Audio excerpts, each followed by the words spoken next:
Bonjour, bienvenue sur Sait-on jamais. Alors pour gagner de la place, j'ai imaginé et construit sous cet appentis ce combi four à pain barbecue. Avant d'expliquer les étapes de sa construction, on remarquera que le four qui supporte le barbecue est forcément un peu bas, surtout pour les personnes de grande taille. Cependant, contrairement au barbecue qui nécessite une surveillance permanente, la cuisson dans un four n'impose pas cette contrainte.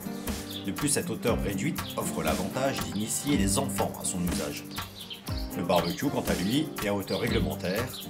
Donc après les étapes de la construction, on verra ensemble comment mettre le four en chauffe.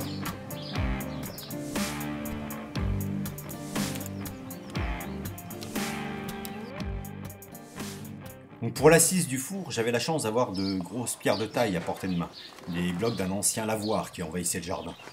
Alors j'ai monté ce gros puzzle 3D comme je pouvais, pied de biche pour faire levier, en calant avec des pierres et en scellant le tout au mortier. Donc par-dessus, j'ai récupéré le niveau au mortier réfractaire et avant qu'il ne sèche, j'ai posé la sole du four en briques également réfractaires et j'ai attendu 48 heures que ça sèche. Sur du béton cellulaire découpé en demi-cercle, j'ai maçonné la voûte avec des demi-briques réfractaires. J'aurais pu m'amuser à les tronçonner en biais dans leur longueur pour réduire la taille des joints, mais ça fait tellement de poussière que j'ai opté pour la simplicité. Alors une fois la bouche sèche, j'ai fait un gros pâté de sable en forme de demi-sphère. Donc du sable humide pour qu'il tienne le temps de maçonner la voûte, toujours en briques et en mortier réfractaire. Donc en commençant bien sûr par la base et en découpant les briques à mesure que le diamètre se réduisait. Quadrature du cercle oblige, le dôme est inscrit dans un carré. Donc les murs de l'appentis forment celui du fond et d'un côté. Autour de la bouche, encore des pierres calcaires, du lavoir, pour les montants et le linteau, et quelques briques pour combler les vides. Enfin, un muret monté avec les briques d'une ancienne cheminée pour le dernier côté. Le vide entre ces parois et la voûte, je l'ai rempli de pierres calcaires et de béton. Donc de la masse pour que le four conserve un maximum d'inertie thermique. Pendant les périodes de séchage, j'ai fait des vide-greniers pour trouver une ancienne porte de four, une grille en fonte, une plaque de fond de cheminée, une hotte et du tubage pour le futur barbecue. Enfin, j'ai fini par vider le sable qui soutenait la voûte.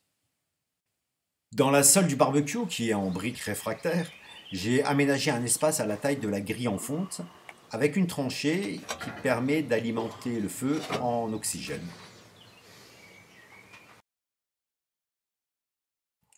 Bon, rien de très original pour ces deux parois en briques réfractaires, si ce n'est que j'ai profité des joints pour y glisser de petits plats d'acier qui permettent de mettre la grille à plusieurs niveaux.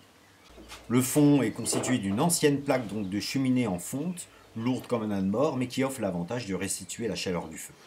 Je n'ai même pas songé à meuler ce qui dépassait. Avec une plieuse, on peut imaginer une hotte sur mesure, mais celle-ci m'a coûté 10 € en brocante et fait l'affaire. Elle est simplement posée sur les deux parois.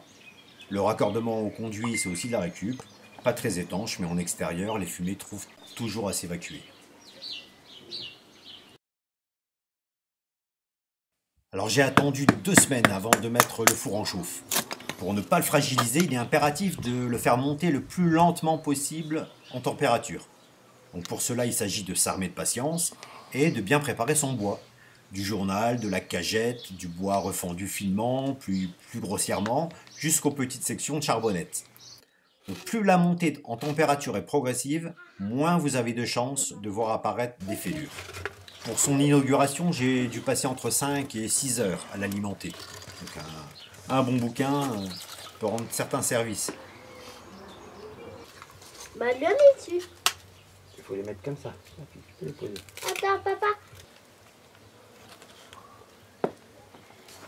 Pour favoriser l'arrivée d'air, je lance le feu au plus près de la bouche et je le pousse vers le centre du four à mesure qu'il prend de l'ampleur. Bon, il faut savoir qu'un usage régulier du four réduit ce temps de mise en chauffe, mais il faut tout de même compter 2 à 3 heures avant d'enfourner le pain, qui a donc bien le temps de lever.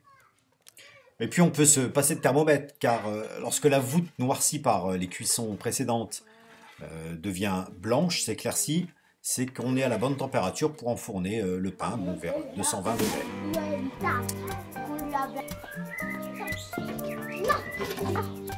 Non, non, non,